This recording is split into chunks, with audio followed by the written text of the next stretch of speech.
لن ينال الله لحومها ولا دماؤها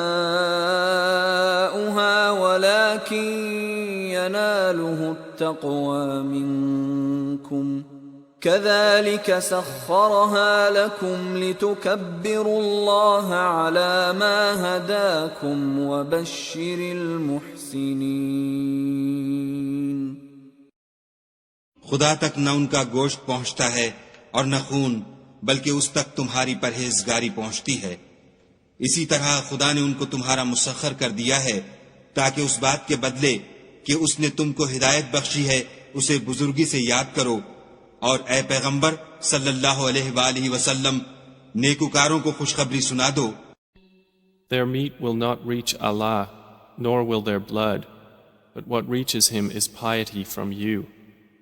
Thus have we subjected them to you, that you may glorify Allah for that to which He has guided you, and give good tidings to the doers of good.